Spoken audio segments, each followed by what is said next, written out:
حضرت عثمان غنی رضی اللہ عنہ کی شہادت میں کئی بار آپ کے سامنے عرض کر چکا ہوں، آپ سن چکے ہیں، اسلام میں ایک بہت بڑا ثانیہ ہے۔ ان کی شہادت کے بعد حضرت طلحہ مکہ مکرمہ میں گئے،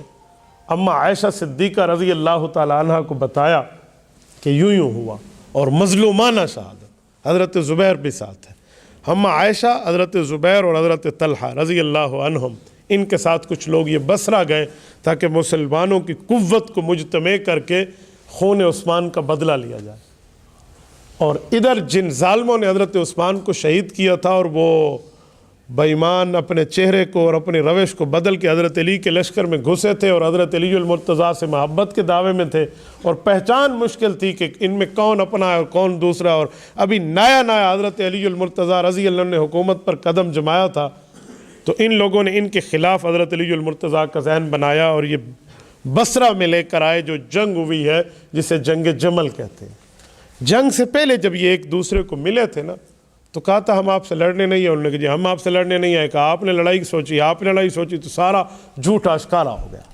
تو وہ لڑائی ختم ہو گئی۔ ان نے وہاں پر یہ بات طے کر لی کہ صبح لشکر کوچ کریں گے۔ یہ رات کو ان ظالموں نے جو ایک دوسرے کے نبرد آزما سامنے لائے تھے، کوئی کمیونیکیشن کا نظام تو نہیں تھا کہ فوراً پوچھ لیا جاتا، اس زمانے کا تو افواہوں کی بنیاد پہ اپنے اگر اس طرح بات کر لیں تو پریشانی تو پھیل جاتی ہے۔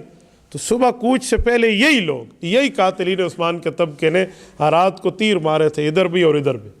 اور حضرت علی اور حضرت اماں عائشہ کے لشکر میں اس بنیاد پہ لڑائی پڑی تھی کہ یار اس نے معاہدہ توڑا اور اس نے معاہدہ توڑا۔ یہ جنگ جمل ہے جس کو لوگ کہتے ہیں نا جی جنگ ہوئی ہے، اس جنگ کی حقیقت یہ ہے۔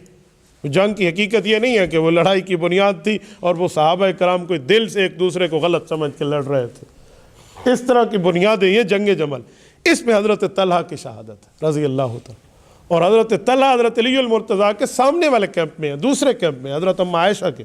اور حضرت طلحہ کا جنازہ حضرت علی المرتضیٰ پڑھ رہے ہیں۔ یہ اس دھرتی پہ ثابت ہے کہ ایک بندہ جنگ بھی کرے اور آپ کا جنازہ بھی پڑھے۔ اور حضرت طلحہ رضی اللہ تعالیٰ عنہ کے چہرے پر مٹی صاف کی تھی حضرت علی نے۔ تاریخ ابن عساکر میں امام ابن عساکر نے لکھا، امام حسن رضی اللہ عنہ ساتھ تھے،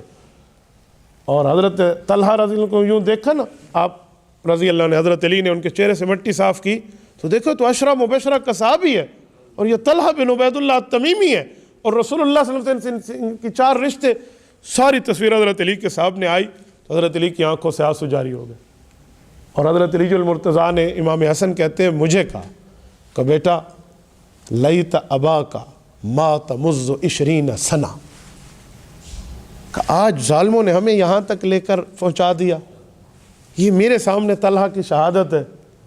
حسن اے کاش تیرا والد 20 سال پہلے اس دنیا سے رخصت ہو جاتا،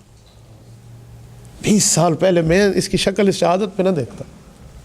اور کہا کہ طلحہ کے قاتل کو جہنم کی بشارت سناؤ، یہ کبھی جنتی نہیں بن سکتا، آپ نے اس بندے کو مارا ہے۔ اور حضرت علی المرتضیٰ امام حسن فرماتے ہیں، یہ بات کرتے وقت اپنی ران مبارک پر یوں افسوس سے ہاتھ مار رہے تھے، یوں فرما رہے۔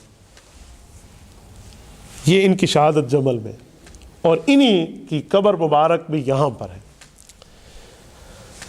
ایک وقت گزرا حضرت معاویہ رضی اللہ عنہ کے دور کی بات ہے، کتنے سال درمیان سے گزرے، تو حضرت طلحہ کو ایک شخص نے اسی بستی سے خواب میں دیکھا،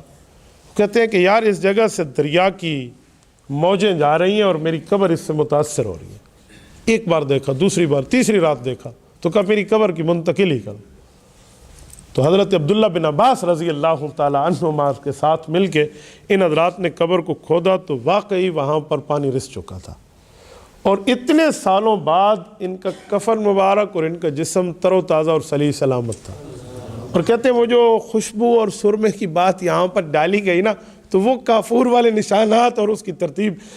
ابھی تک ویسے کی ویسے سلامت تھی۔ حضرت عبداللہ بن عباس رضی اللہ عنہ نے یہاں سے انہیں اٹھا کر ایک صحابی تھے،